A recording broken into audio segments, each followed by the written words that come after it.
It's important to understand what the 5G is doing and what they say it's doing. We're told on the IEEE beamforming document that this technology cooked your eyes like eggs in World War II.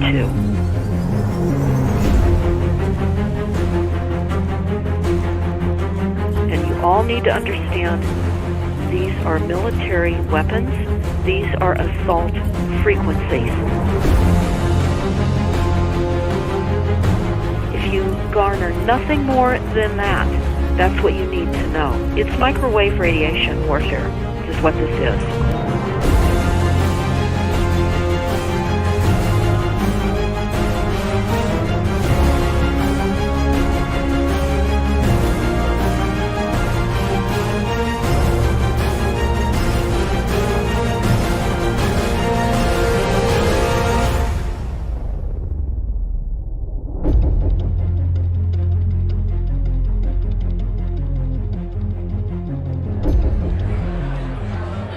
Ladies and gentlemen, please join me in welcoming to the National Press Club Federal Communications Commission Chairman Tom Wheeler. It's an honor to be here at the National Press Club. The first generation wireless, 1G, was voice. The second generation, 2G, allowed both talk and text. The third generation, 3G, the internet, in a limited way. And today's technology, 4G, completed that digital migration. But if anyone tells you that they know the details of what 5G is going to become, run the other way. Human beings cannot go on developing in the same way in an atmosphere permeated on all sides by electric currents and radiations. It has an influence on the whole development of man. This life of men in the midst of electricity, notably radiant electricity, will presently affect them in such a way that they will no longer be able to understand the news which they receive so rapidly. The effect is to damp down their intelligence. Such effects are already seen today. Even today, you can notice how people understand the things that come to them with far greater difficulty than they did a few decades ago. Rudolf Steiner, 1924. Rudolf Steiner noted that in 1924, since then our atmosphere has become far more permeated with electric waves of widely diverse types. There's no doubt now that electric waves, electromagnetic forces, cause direct biological effects. There's thousands of peer-reviewed papers on this subject. There's no doubt about it. But what are these effects? How are they affecting us? What can we do about it? We're now at a stage where we're putting in what's called 5G, which is a special type of broadcast for high-density information transfers.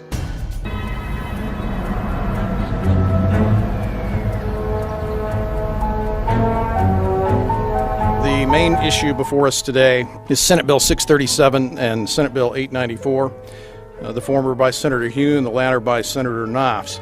We're going to invite the first four witnesses in support of the legislation, and that would be John Jones with Sprint, David Lewis and Andy Emerson with AT&T, Neil Krevda with Verizon, and Frank Iacovetti Jr. with T-Mobile. So be straight with me. Is it true? It could be. No, well, very few cases. There was an unfortunate incident out in Iowa. Look, gentlemen, practice these words in front of the mirror. Although we are constantly exploring the subject, currently, there is no direct evidence that links cell phone usage to brain cancer.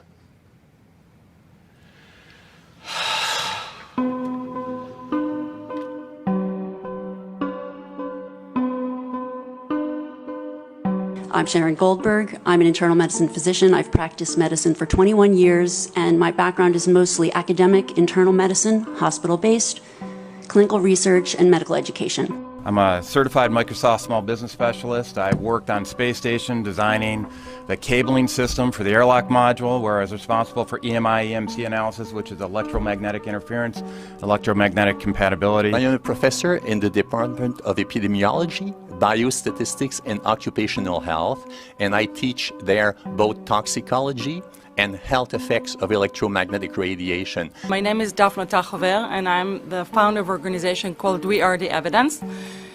We are an organization that represents the many adults and unfortunately many children who have become very sick from wireless technology radiation. There seems to be a couple false Easter eggs being put out there right now. I want to make sure we dispel that right off the gate.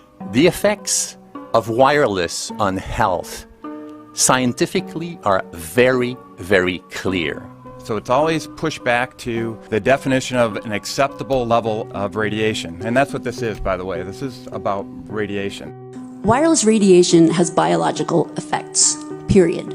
My name is Dr. Angie Kolbeck.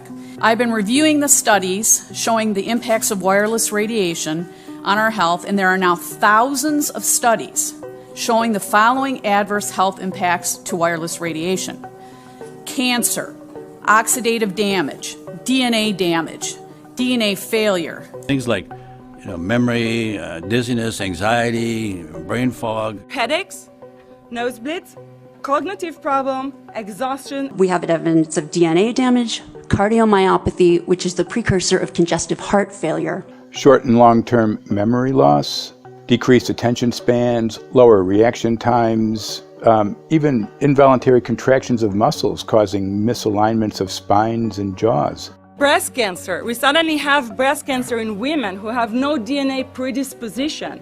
Disrupted immune function and change in stress proteins, reproductive and fertility effects. There are dozens and dozens of studies that show beyond any doubt what this radiation is doing to our sperm. Now, if you take the cell phone out of your pocket, the sperm will recuperate within 3 to 4 months. What would not recuperate would be the damage to the DNA of the sperm. That is irreparable. The wife of the ex-governor of Indiana was diagnosed with glioblastoma. Same brain tumor Ted Kennedy had and John McCain had. Did you look at John McCain's scar? This is a cell phone brain tumor. LeBron James, one of our sports people, had a salivary gland tumor. That is another cell phone tumor. You didn't hear about it because immediately after that was discovered, he was paid by Samsung to become their spokesperson. We are seeing increases in brain tumors. We're seeing increases in Alzheimer's. We're seeing increases in all of the neurotransmitter diseases, ALS, Lou Gehrig's disease, Parkinson's. These are all disease systems that are known to be associated with low-level energy exposures. We talk about 24/7, around-the-clock exposure, wherever you are and your whole body. You never get away from it. And it seems from our studies that maybe your immune system can cope with for a time, but it will deteriorate. Then the irradiation will definitely damage cells at a deeper level, and the question is what will then happen? These are out of peer-reviewed papers, so these are not just hypochondriacs thinking that they're doing it. We're having real problems with this. This is no longer a subject for debate when you look at PubMed and the peer-reviewed literature. These effects are seen in all life forms: plants, animals, insects, microbes. So 5G is not a conversation about whether or not these biological effects exist. They clearly do. There is scientifically evidence that is so strong that you can be certain that the standards used by the FCC to manage health effects are wrong. We need to start measuring how much radiation are people being exposed to before we roll out 5G. There are 4 kinds of electromagnetic fields that we know are harmful to human health. So radio frequency radiation, magnetic fields, dirty electricity, and electric fields, okay? Our exposure, any given person, and all humans are affected by EMFs. What is our exposure in a day? It's not one cell phone. It's cell phones, it's multiple wireless networks, it's smart meters, it's cell towers. It's this sandwich, and it all adds up. The data we're going to look at are all published science, testing results, or public standards.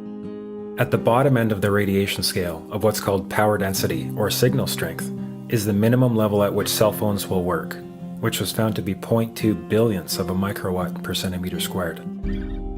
Pine needles were found to age prematurely at 0.00027. At short-term exposures of 0.05, children aged 8 to 17 experienced headache, irritation, concentration difficulties, and behavioral problems. 0.1 is the Biobiology or Building Biology Guideline for extreme concern. 1.0 produced sperm DNA fragmentation and a decrease in sperm viability in vitro. Also at 1.0, the science shows the following bodily effects can occur: headaches, dizziness, fatigue, insomnia, chest pain, difficulty breathing, and indigestion. 2.5 saw altered calcium metabolism in heart muscle cells. 4.0, changes in the hippocampus affecting brain memory and learning. And at 6.0, DNA damage in cells. So, where are smart meters on this list? Electrical Power Institute in December 2010 measured a single Itron smart meter with pulses up to 7.93 microwatts per centimeter squared. Our own testing indicated approximately 8.0 with 1 meter. These tests are at a close distance, approximately 1 foot away from the meter, but an infant's crib could be just as close on the other side of the wall where the meter or bank of meters are installed. Even though there are all these known health effects at levels far lower, Switzerland, Liechtenstein, and Luxembourg see fit to set the standard at 9.5. And China, Poland, and Russia, 10.0. This is the same level at which behavior has been altered, producing reflexes of avoidance following 30-minute exposures. A room of 12 smart meters, very common and even a conservative number in an apartment building, tested at 19.8 microwatts per centimeter squared. This is hundreds of times higher than levels which clearly indicate harmful effects. So, how can utilities and governments get away with forcing these devices on everyone? This is how. In Canada and the US and several other civilized countries, the safety limit is set at 600 to 1,000 microwatts per centimeter squared. This so-called safety limit is literally tens of thousands of times higher than levels which are known to damage health, according to peer-reviewed published science.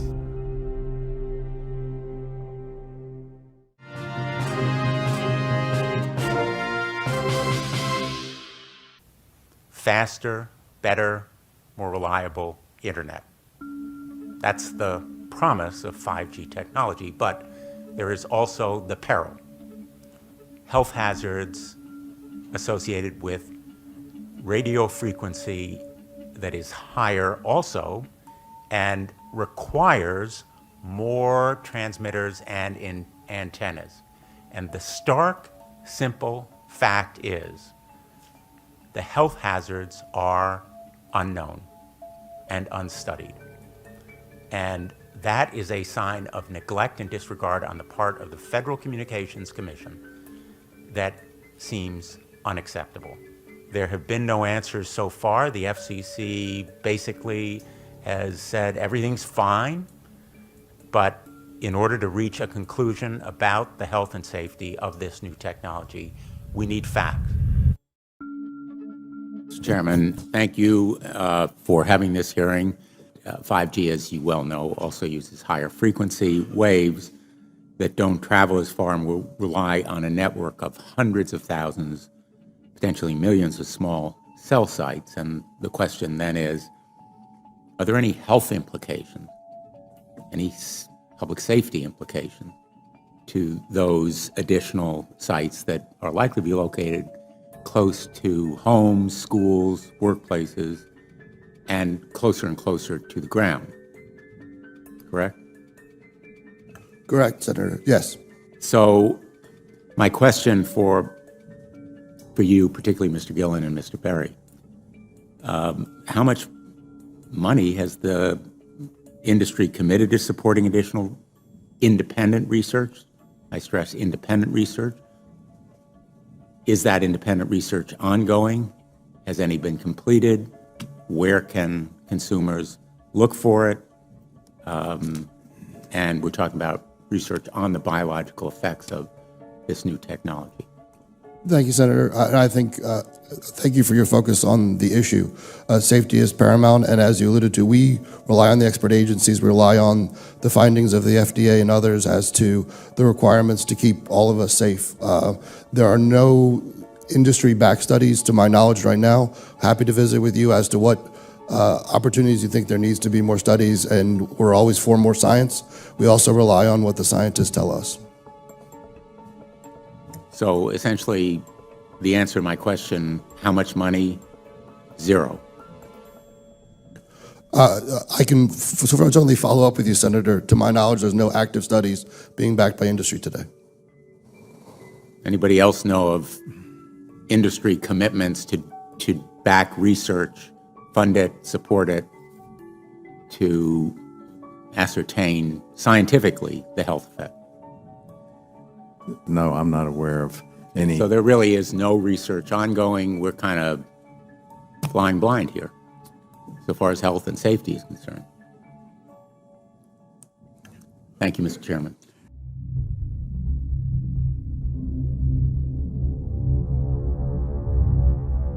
You're a trained medical professional. Yes. We don't have one on the panel. What are we to make of the American Cancer Society, for example, telling us there's no evidence of harmful product? Many of these organizations have conflicts of interest. Very briefly, if you can, what do you mean by conflict of interest? One of the first things that you teach residents is that you always have to look at the funding. There's a tremendous amount of sponsored research by people who are hired to do studies to find no effect. And that's plagued this field in a number of countries. The radio frequency radiation work that we did was supported by Motorola. The relationship was really very cordial and very stress-free, but only up until we started generating data. These folks were very, very upset and began to talk about how are they going to handle this, what sort of spin can we put on this, what can we expect from this, and from that point on the relationship changed. What we saw was that Motorola began to exert more and more control over the work, telling us what to do, telling us how to write abstracts, what to say in the abstracts, what to say in the papers, how to do the work. No, don't do this. Yes, do it this way. This was unacceptable. I had completed our study of DNA damage, and I submitted the final report to Motorola. They simply weren't willing to accept my interpretation of my study, my evaluation of my study, my knowledge of science at that point, and tried to urge me not to publish the study. Did you hear about people coming to you as far as having complaints about illness? We were made aware of health complaints following installation of smart meters, and we wanted to verify this using our field work. So I measured the field of about 30 different people while they stood 1 foot in front of the smart meter, and in every single case, the human energy field was obliterated as they stood in front of the smart meter. So in our first slides, what we see is normal cells, and the structure of the cells is intact and sound. This is what we would expect from a normal sample. So after 2 minutes of exposure in front of the smart meter at about 1 foot away, we see a totally different story. Sample 1, you can see a lot of degradation in the cells. The cell walls have been broken, and you see changes in the cells which are called mycoplasma. It shows a mutation to the cell. In the second sample, we see a different type of degradation to the cell membranes. You can see a corrugation here. This is called bottle cap formation, and it's known that this occurs due to oxidation or exposure to free radicals. So this third subject, when we did her sample, she had to be pulled away from the meter after 45 seconds because she complained about an increasingly severe headache. And here you see a phenomenon called rouleau, where the red blood cells are stacking up, which makes it very difficult for the blood to deliver oxygen to the tissues as they would be their normal function. Every single one of these is a degradation. Every single one of these shows a trauma to the blood cells, and that came from something, and the only variable was the smart meter. The good news in all this is the patient and the blood can return to normal once they have been removed from the influences of these stressors.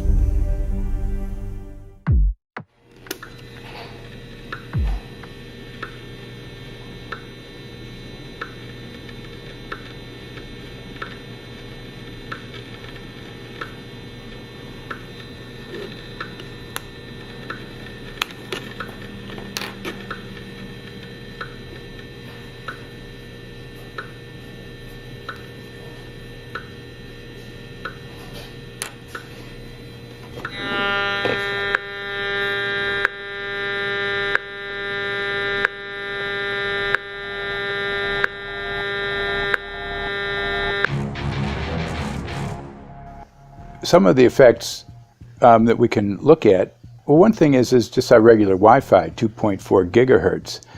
That's in the same range as microwave ovens, which are also called radar ranges, because that is radar. 2.4 gigahertz is interesting. It's not the peak absorption rate in water for microwave frequencies, but it's at a point where it allows full penetration, because if it came in at the peak, it would prevent the insides from getting warm. So that's with basic Wi-Fi. Now when we look at 5G, 60 gigahertz, this is what they call active dispersal sort of weaponry, just to keep people back. It burns the skin. It doesn't penetrate, but 60 gigahertz is the frequency of oxygen molecule absorption.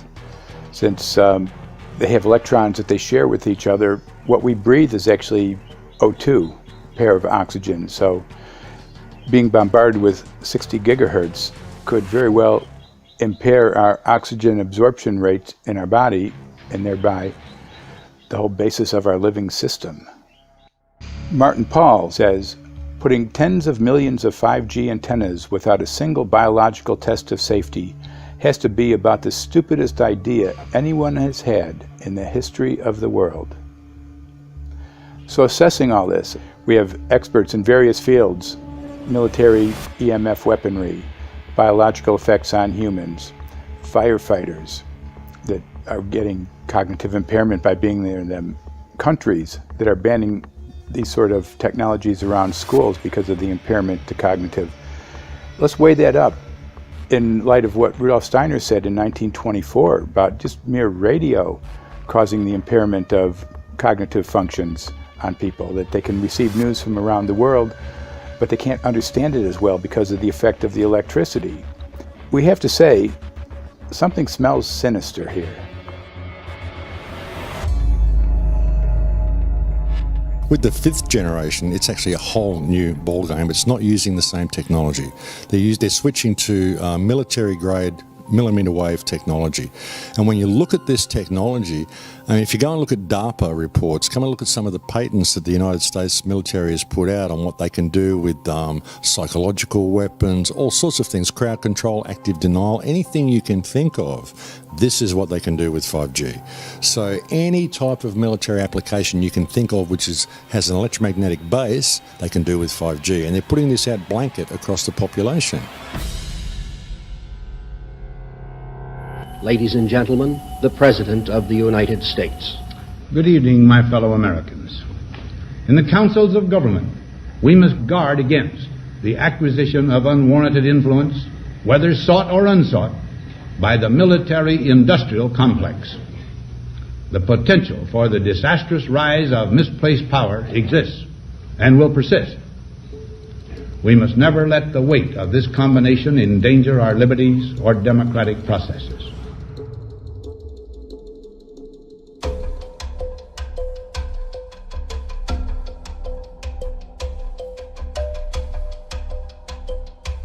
The FCC is a capture agency. They probably conducted what I believe to be the biggest fraud on the public ever conducted.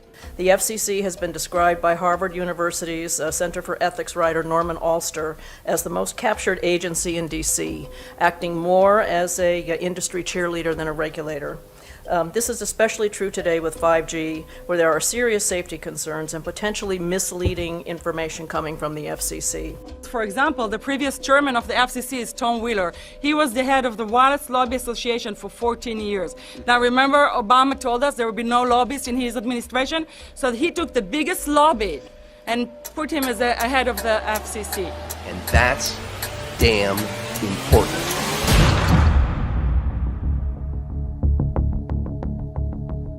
In 1993, the FCC started a rulemaking to adopt the IEEE regulations on this issue.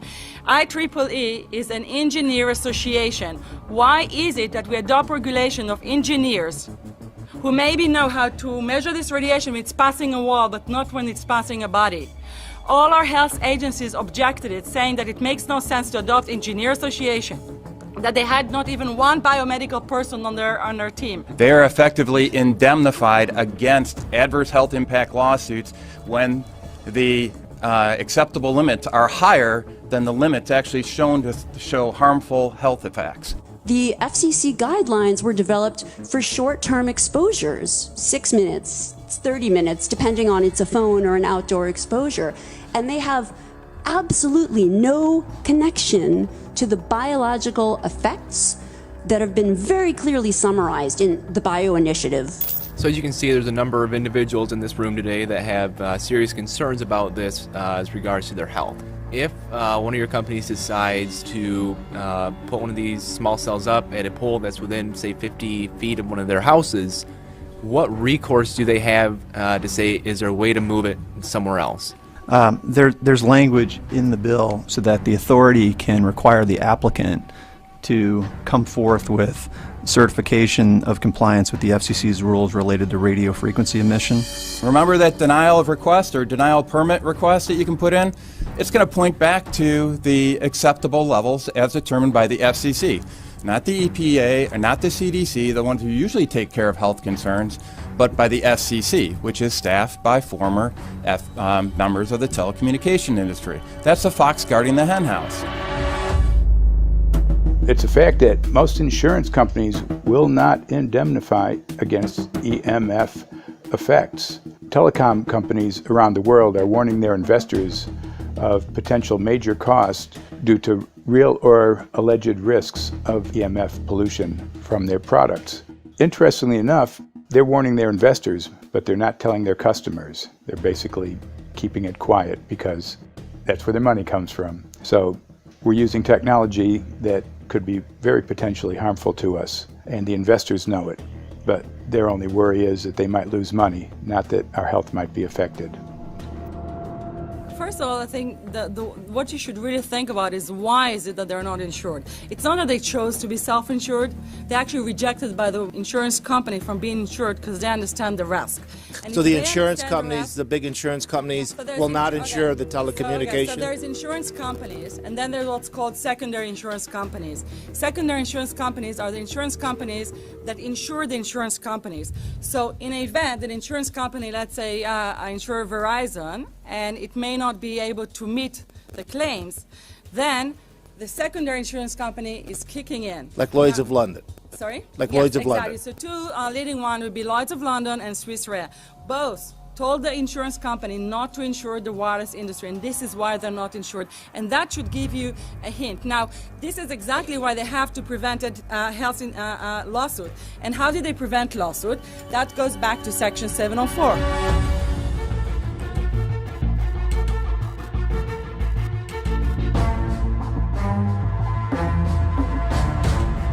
Section 704 was passed in 1996. This is how our rights in regards to health were taken away by the wireless industry.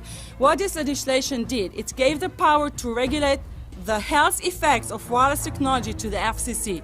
FCC is a spectrum auctioning agency. It's not a health agency. They don't even have one biomedical person on their team. And then the other thing that Section 704 did, it actually took the power from the state to regulate location of cell towers based on health. And what does it mean? It means that if they want to put a cell tower in front of your home, you cannot go to your city council and say, hey, stop, I don't want it. I just heard in a lecture that there are 10,000 studies proving that it's harmful. I don't want it. My child is sick. They will tell you, stop. You're not allowed to mention this in the city council because Section 704 says that if you will, and if the application will be rejected, the city will be sued, can be sued by the wireless industry.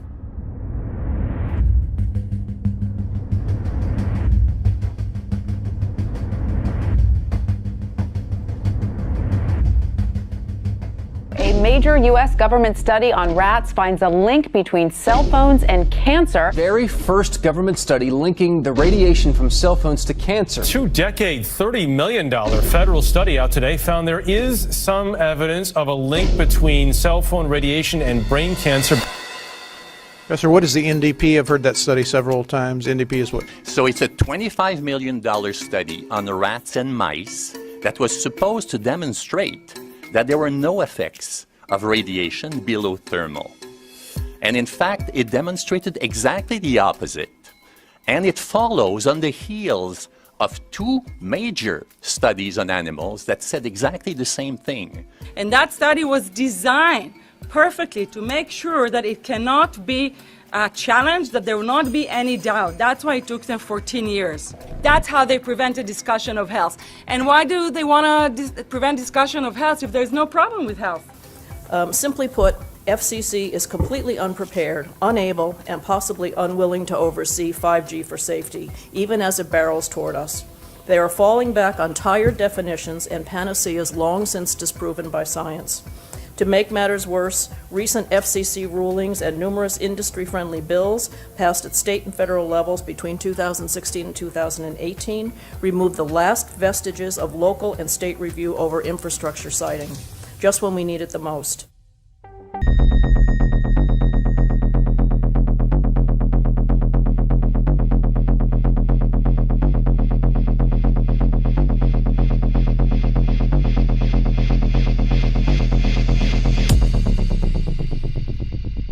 5G, first and foremost, is densification. So it's significantly more transmitters at close proximity to a human, and it is also a sophisticated, illegal, unlawful transmitter. What I mean by that is it is a high-gain dielectric lens antenna, and what that allows 5G transmitters to do is to 3D map its environment in your home. The 868 megahertz frequency is specific for battlefield interrogation systems, so sub-gigahertz. It allows the signal to travel through concrete brickwork with ease, and it can actually data gather. It is a target acquiring system. Phased array is basically radar off the battlefield. It is extremely good at identifying targets and being able to lock onto targets. And not only that, it can specifically target you as an individual. So any judge sitting on an interesting case, let's say, any lawyer, any barrister, anybody doing any work that is potentially controversial, your life could be at threat. So the antenna design that you currently have on top of these LED streetlights, masquerading as a control management system, is basically battlefield interrogation equipment. The first phased array unit was actually called Mammoth, used by the Germans during the Second World War to identify Allied aircraft. Obviously things have moved on significantly since then.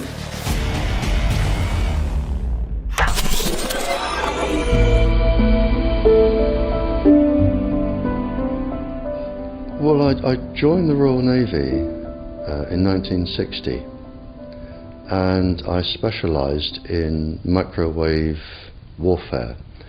Radar, obviously, which uses microwave, but they don't just teach you radar, they teach you all about microwaves and other uses. So I understood about microwave warfare and how it can damage people, how it can harm people. Microwaves then were used as weapons, as they are today. It is a perfect stealth weapon, and when governments don't like a group of people, for instance the ladies who protest at Greenham Common in England about the American missile base they camped, they were microwaved. We microwaved Catholics in Northern Ireland to make them sick. It goes on all over the world. And it's a weapon that you don't know you're being targeted, because the dose is very, very low, which is actually more dangerous than a high dose. It's very, very low, and it may take a year or two, but you can cause neurological damage and cancers with low-level microwaves, and you can make all your opponents sick. It's a perfect weapon for a government.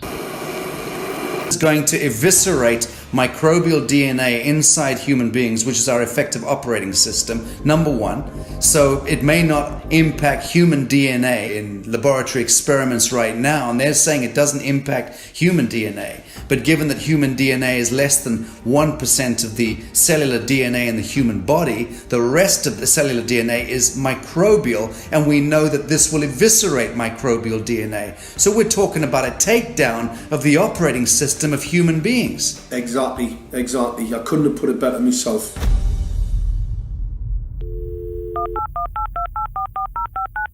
John Brandt. Good morning, Mr. Brandt. Wow, this is Amanda from Virginia. Hi, how are you? Hi, I've been trying to get a hold of you for months now. You guys are covering up chemtrails. No, we are not covering it. We have no reason to cover up chemtrails. Of course, you have every reason to cover it up. Every reason. It's called What losing your reasons job. would that be? Oh, well, you personally, you would lose your job if you were to reveal anything to me, and it's probably unsafe for you to even be speaking about this, No, considering it's not the types of individuals you work for. It's not unsafe. It is unsafe. There's no problem with us talking on. You're a citizen. You're making a complaint. Oh, Lord, have in- mercy on myself. It's a complaint in an area that we don't have authority to regulate.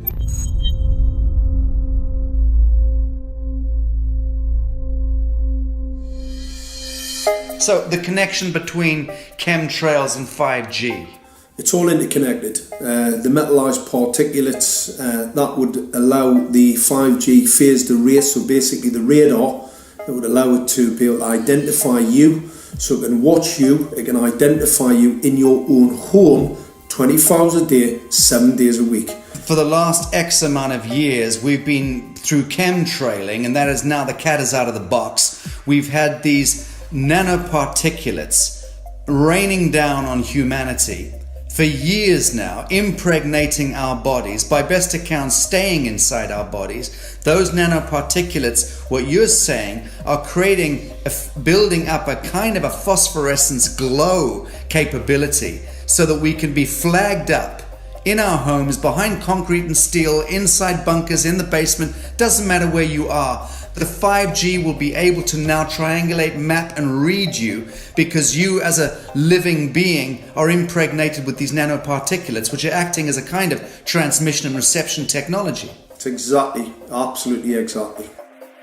You have to consider that DNA also works as a fractal antenna, which is able to send and receive and also to process signals under the form of radio frequencies. Well, then there is no doubt that artificial radio frequencies, such as those of cell towers, and in particular these new types of towers that have a much higher density of signals, they may somehow interfere with the ability of DNA to retain and transmit biological signals. So this is one level of danger that very few biologists are aware of.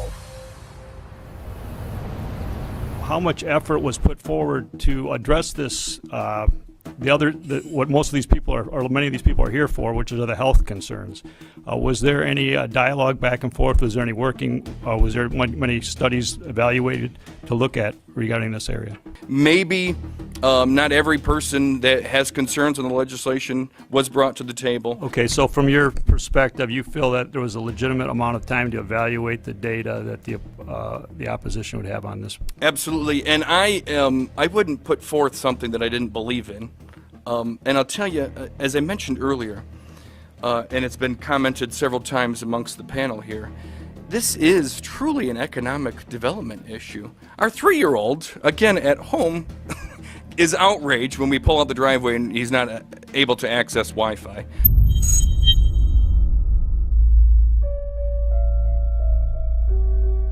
I think anyone who puts Wi-Fi into a school should be locked up for the rest of their life. I really do. I think they're not fit to walk on the surface of this planet because they haven't looked at the research, and whatever incentive they have, it is not worth the genetic problems that parents are going to face with their children when they're born.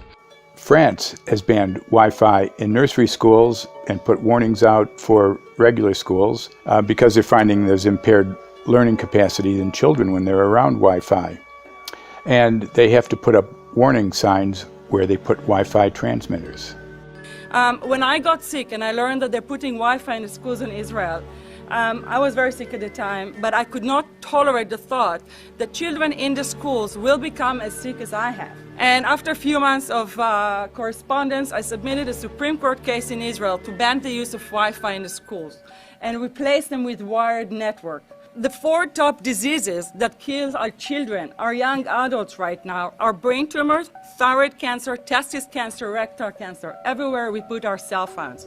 And a lot of our children are sick and they're being misdiagnosed and mistreated because the wireless industry has put billions and billions of dollars in the past 30 years to mislead the public as to the health effects and keep the public uninformed. We are performing an experiment on children. We are exposing children to microwave radiation for 6 hours during every school day. We have had absolutely no studies looking at the long-term effects of this radiation on young people or even on adults. A considerable amount of research shows that developing brains and bodies of children are much more affected than adults. And there are clear indications of a link between increased electromagnetic fields and autism spectrum disorders. We took 10 autistic children and went back to the sleeping location where the mother was when she was pregnant with that child and compared it with the sleeping location of a mother that gave birth to healthy children. We had 10 mothers in that group, 10 mothers in this group, and in the group of the autistic children, we found that the measurements that we got for the microwave exposure was elevated compared to the group of children that were normal. The fetus is affected. The exposure to man-made electromagnetic fields has become the first factor that could be isolated ever in autism that could predict autism. The 5th generation of wireless technology, or 5G as it's being rolled out worldwide without safety testing. Let me say that again, without safety testing. And how we've got scientists and doctors and environmental organizers saying, stop this. Because in terms of the effects of wireless radiation, the science is in. Wireless radiation can lead to cancerous heart tumors, brain tumors, DNA damage. Wireless radiation is linked to infertility, to autism, Alzheimer's, and more. And guess what? All the effects that I just listed, those are some of the effects that are known according to the technology that's being seen today. First of all, you have to know that we know that the other EMFs that we're exposed to are already known to be health risks. And basically that 5G, because of the frequency that's going to be used and because of the extraordinarily high pulsation levels that will be used, is a much bigger threat to our health than the things that we already have, which are very substantial threats to our health. We're not just talking about the intensity. We're talking about the frequency and the very high level of pulsations. There's a huge literature which shows that pulsed EMFs that pulse up and down very rapidly, are in most cases much more biologically active than our non-pulsed EMFs. Every single wireless communication device communicates via pulsations, but the industry completely ignores this issue. The problem with 5G is that they're planning to put out tens of millions of these antennae all over the place without doing one single biological safety test. Are you implying possibly that we, the consumers, are the guinea pigs since they haven't really done tests to see the effects in a smaller setting? I mean, that's not an implication, it's a statement. We are, yes.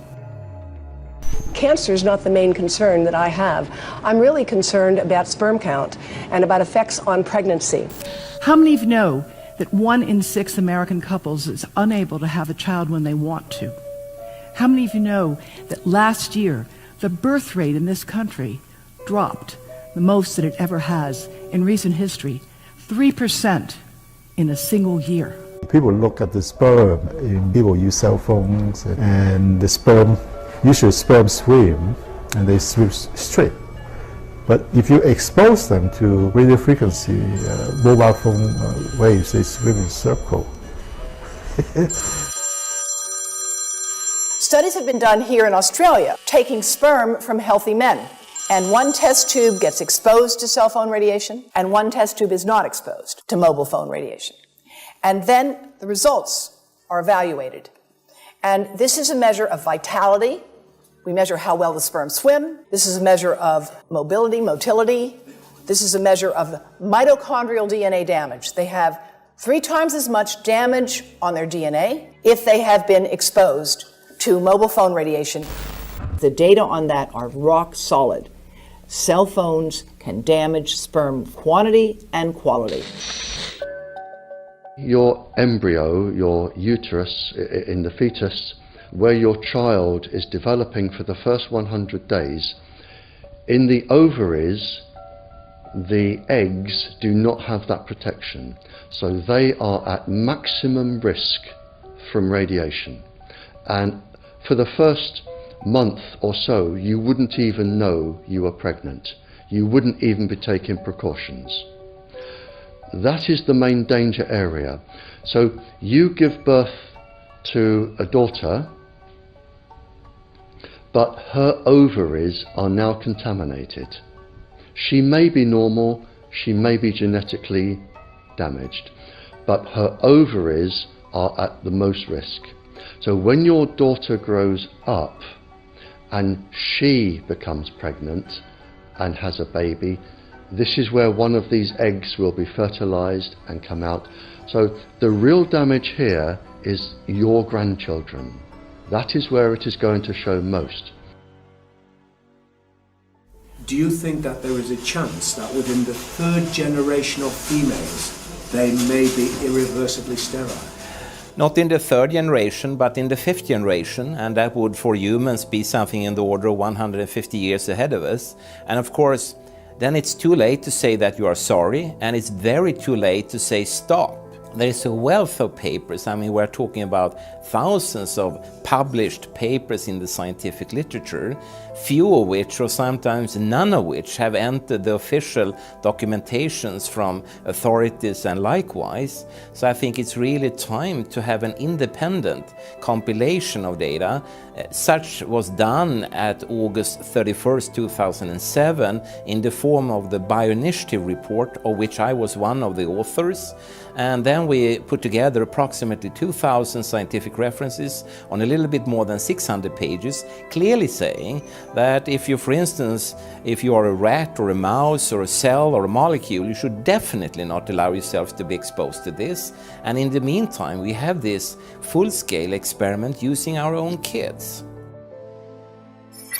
One interesting case, John Patterson, he was a telecommunications engineer in Sydney, Australia. Very brilliant man. For 20 years, John tested Telstra digital systems. Over the time, he realised the dangers of electromagnetic radiation. It disrupts the bioelectric system of your body, which is really your brain, your nervous system, how your muscles talk.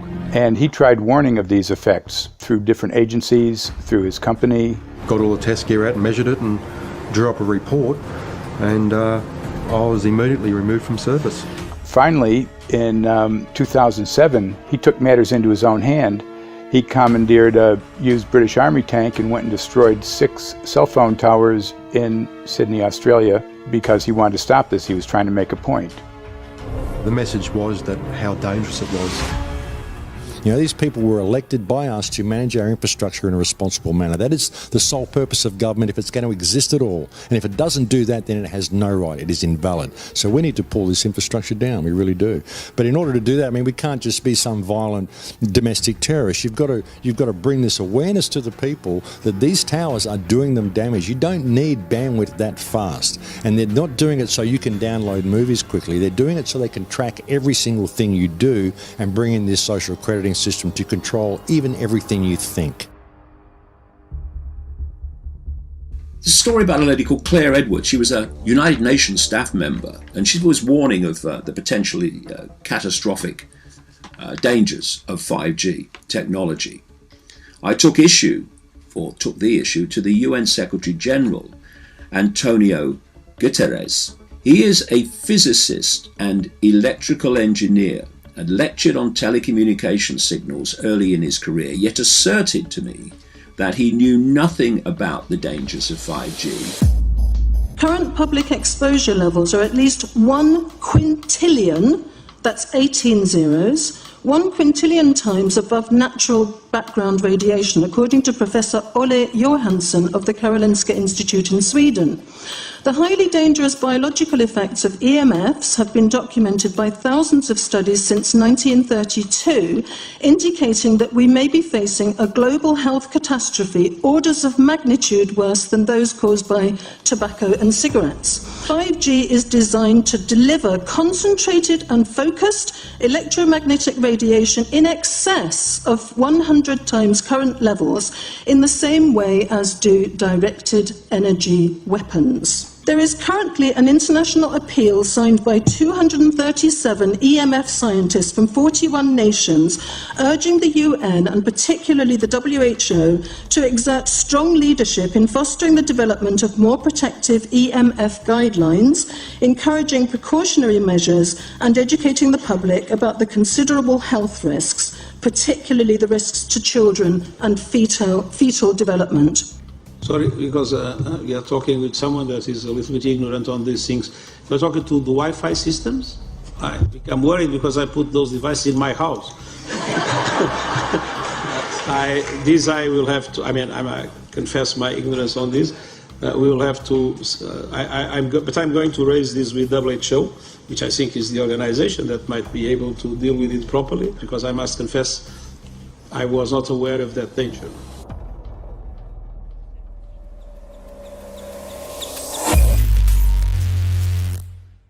In 1996, when the Telecommunications Act was passed, in it was a provision essentially that kept local officials from addressing health issue concerns when approving or not approving a cell tower. So that's correct. But then something new is happening. We've talked a lot about it on the Solari report, thanks to Jason Bogdan-Smith and his website EMF Warriors. But this is new. This is very, very new. So you're basically, sending out an appeal on something that in one sense hasn't happened yet. This is not just an incremental change. This is a big step up. It's a sea change. An onslaught's not an improper word. It's a bombardment. So instead of a cell tower 1 mile or 2 miles from you and you still have cell phone service, we're going to have antennas every block, and some poor soul is going to have one mounted to a utility pole maybe less than 20 meters from their home. So this kind of, invasive bombardment with this many antennas, I mean, just in 1 square mile, if you do the math, 1 per block and 16 blocks per mile, that's about 250 antennas per square mile. The millimeter wave is untested. Former FCC Chairman Tom Wheeler openly said that they don't plan to test. We won't wait for the standards. And then our appeal also addresses the fact that there's a plan to roll out 5G through satellites in low Earth orbit. So 20,000 satellites, which will cover every square foot of the planet with a 5G signal. Welcome, everybody, to the White House. This is White House 5G Summit. My name is Justin Clark. I'm the Director of Public Liaison, and we are thrilled to have you here today. Really happy to be joined by a lot of leaders in industry, members of Congress and the Senate, White House leaders on this, and people from the FCC. Before we start, one, we are government. So don't assume we know anything, okay? I do agree, I don't know anything. I have become accustomed to giving speeches in my new position on subjects about which I frankly know very little. And we need more cell towers and connections in Connecticut, my home state. It's ridiculous. The U.S. is in the lead thanks to our private sector as well as the work of the FCC and this administration overall. But China and South Korea and many other countries are eager to claim this mantle. We have every intention to deploy 5G first and reap the benefits of faster and more robust wireless. Yes, I hope we beat China, of course. And get to gigabit speeds and low latency, and the race has begun. Let there be no mistake. The race to 5G is a sprint. Winning the global race to 5G, it's a national priority. We must bear in mind the national security implications of winning the race on 5G. Today we're talking about the importance of being first in 5G, continued commitment to putting America first in the race to 5G. We're calling it America First, 5G First. Well, our strategy is called the 5G FAST Plan, a plan to facilitate America's superiority in 5G technology. Connected devices for health applications, which I love, has the capacity to make people healthier, as I understand it, a lot of medical applications. Industry is not asking the government for money to build 5G networks. They're asking us to cut the red tape that surrounds infrastructure deployment. We cannot let today's red tape strangle the 5G future. The red tape slows and sometimes stops the building of densified network facilities necessary for 5G. As we continue our efforts to keep government out of the way so that America can continue its leadership for America to win the race to 5G. One path is the government regulatory path. The other path is the private enterprise free market. Gales of creative destruction, Schumpeter path. Have you ever heard that? Gales of creative destruction? It just means let it rip. The new replaces the old. With 5G, we're on the cusp of another era of American innovation. It means an even more connected world for everyone around us, unlocking the potential of the Internet of Things to become safer, healthier, and more sustainable for our future. You know, sometimes, look, we all believe in the 10th Amendment, but sometimes you have to override it.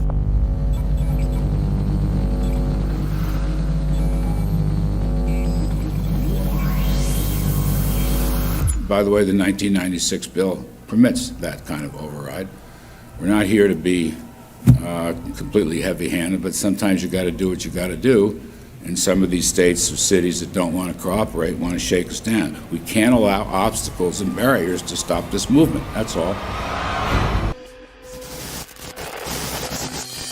Okay, smart technology, smart meters, smart cars, not that smart, huh? What does smart mean? Anything that has smart attached to it, secret militarized armaments in residential technology.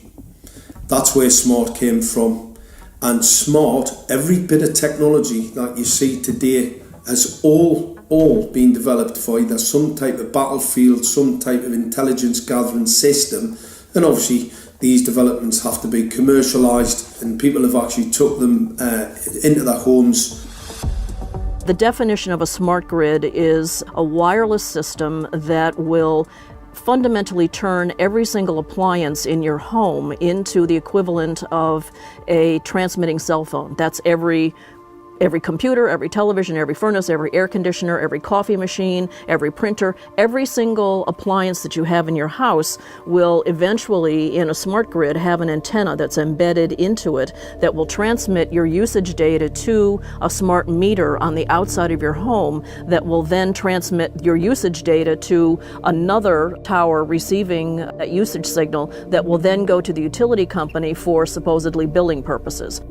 Not all signals will just be about your individual use. There will be aggregate meters that will bounce signal from house to house to house within a neighborhood that will then accumulate all of the usage data that will transmit that to the utility company. Now, what that will do is that the end metering system that is transmitting all of that data will be firing an RF signal at many, many times a second, which will increase the average homeowner's radio frequency radiation exposure exponentially. This picture shows some aphids on the leaf of an orange tree shortly after radar equipment was installed at a nearby airport a number of years ago. I noticed that every few seconds all the aphids would tense up in unison and do sort of a little dance, as you see in the picture. Upon further investigation, I found that the interval of time between the activity of each dance coincided exactly with the rotation of the radar rotor device at the airport, which was a distance of approximately 14 miles. The antenna arrays create this steerable beam, which helps concentrate the energy. The beams get pointed at the user. What's a MIMO tank? Massive in, massive out. British government have got a plan to roll 400,000 out. This is so that you've got 5G in every nook and cranny, every part of the countryside, so that you can have autonomous tractors, believe it or not. However, those transmitters, these are radar. It is phased array radar. Though that radar signal sweeping the countryside will kill every pollinator, every biological structure, it will sterilise livestock, it will kill the ground, So consequently, land won't have a value. Obviously, farmers will die. The community will be under attack. The community will be under attack. If we can't produce food, if we kill all the pollinators, we're in serious trouble. The takeaway is that 5G, the $1 trillion rollout of 5G by our friendly local government, is definitely a weapon system masquerading as a modern efficiency technology. It most certainly is. And what I put it down to, it's economic terrorism. There is no value, nil, in killing off your population, in destroying your ability to grow food, to kill all your pollinators. They may have a nice financial number on a piece of paper, but in reality, dementia, diabetes, all the things that are currently crippling the NHS, a burden on the country, illness, mental health issues, the focus of that cause can be identified and has been identified in the science. The science is proven. The epidemiological data that we're seeing on the street is now substantiating that science. The DNA inside you, the mitochondrial DNA, you can trace unchanged to your mother, her mother, her mother, right the way back to the beginning of the human race in Africa, the Stone Age. It is unchanged, the mitochondria, and that is being unchanged in your children, which means if you damage it, your child could be genetically damaged, then her child, and her child, and her child, forever.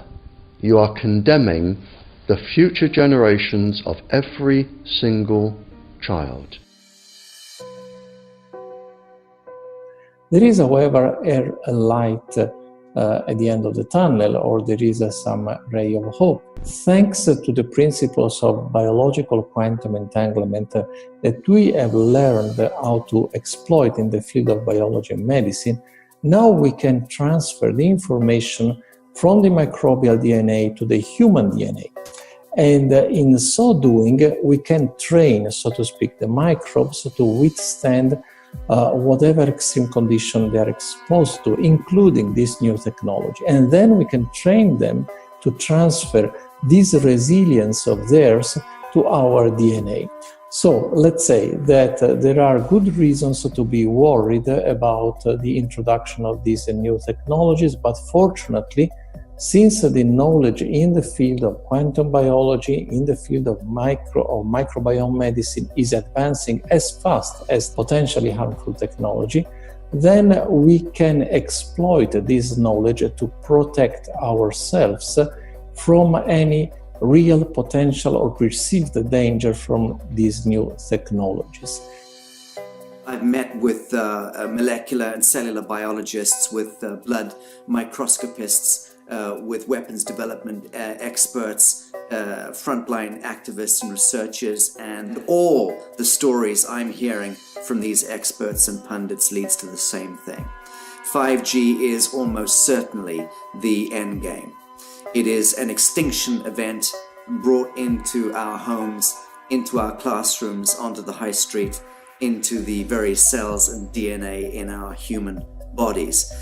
It is such a perilous threat that it is almost impossible to imagine, let alone describe. When the 5G signature goes live, it will tap into a multitude of satellites which are in geosat orbit around the surface of the Earth. Millions of surface antennas will pick up that signaling and will then scatter the signaling into hundreds and hundreds of millions of different micro antenna systems set up on street lamps and even in your home, which you're not aware of incidentally. The LED light bulbs in your home invariably contain the micro or nanotech lens flare capacitors which will receive the 5G signaling, and it will proliferate the 5G signaling everywhere by exploding the signal into billions of photons which will target everything all at the same time. This is stealth technology. This is invisible science But what it means in simple terms is that you will be flagged up, visible, trackable inside your own home. Anywhere you move on the surface of the earth, they will have a lock and load tracking capability over you. You will be visible to invisible masters, each one of us, all the time. Today, our governments and the corporate sector have managed somehow to infiltrate the mainframe of our civilization and are pushing through a $20 trillion infrastructural rollout without any, and I mean without any, health science running behind it. There have been no tests. Your government and your health authorities are either in collusion on this matter of genocide and ecocide, or they're just damned stupid, and I would suggest it is the latter. Shame on the technologists and the electricians who are furthering this technology in our homes, in our offices, in our streets. Shame on the legislators and the parliamentarians and the troglodytes and bureaucrats that proliferate our society today. Shame on that echelon for putting their signatures to contracts which allow the fast tracking of this technology into our homes and onto our high streets. Shame on the parliamentarians and international leadership whose wet ink signatures and seals of office are sanctioning and permissioning the rollout of something which is arguably the greatest threat to humankind. Shame on each one of us who now fail to get up out of our homes, walk out of our front doors, and challenge every so-called authority who dares to violate our bodies, our homes, and our future generations.